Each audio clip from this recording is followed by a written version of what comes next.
All right. In the meantime, Ted Cruz, in this case, blaming the media. Is that a lot like me blaming a weight condition on the thyroid? Well, no, because the thyroid really is a problem. No, anyway, Ashley Pratte, Gianno Caldwell with me on this. Gianno, out of the blue, we have this development where he goes around and says the media and Donald Trump are in a cabal. I don't know about that. I mean, I always think if you think cynically about the media and its love of ratings and selling magazines or newspapers, you would want to keep this going as long and as far as possible, wouldn't you? Yeah. No question about it. And I tell you what, to me, I see this as Ted Cruz either being delusional or a great actor.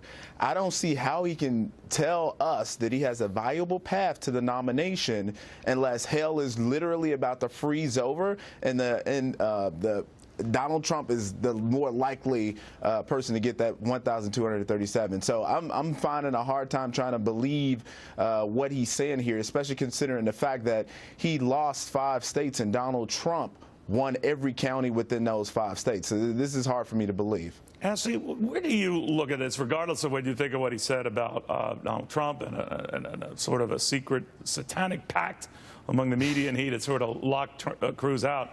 Fact of the matter is, he's the one, Ted Cruz, trailing right now substantially in the delegates, and he's the one, I would think, and you're better at this than I am, who has got to win Indiana. He's got to get those 57 delegates, even with him.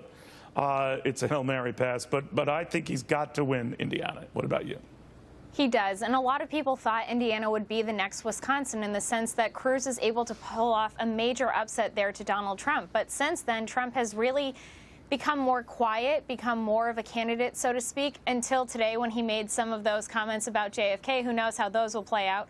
But at the same time, Cruz does really need to win there because the next option, if he doesn't win, is California, where he is now down 30 points to Donald Trump. So that's not looking well for him either. So again, it becomes very narrow for him to have a viable path forward.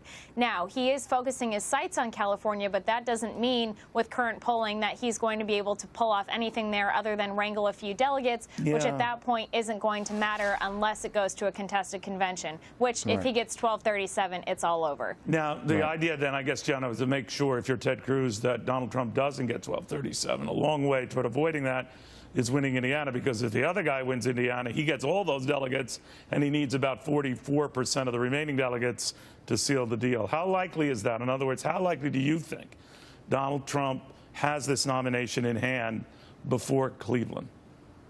Well, I think that is very likely, and we saw numerous polls that have come out that show that Donald Trump was going to win Indiana, whereas last week, at some point, it was showing that Ted Cruz was up by 10 points, and then it totally reversed maybe 2 days later to showing Donald Trump being in a very favorable position. I think what we will have going forward, especially considering the fact that the pact that Ted Cruz and John Kasich made together to prevent Donald Trump from winning these remaining states, or whereas there may be a certain area within the state where one candidate may fare well of the other and they would support each other, we're seeing that that's not working out. And voters are absolutely rejecting that pact. They're absolutely rejecting Ted Cruz as a Republican nominee. And I think what's really interesting is we're seeing conservative, moderate, and the more of the left to the left Republican voters are rejecting him as well. So he's not winning in any way, shape, or form at this point. I just don't know what he's doing anymore.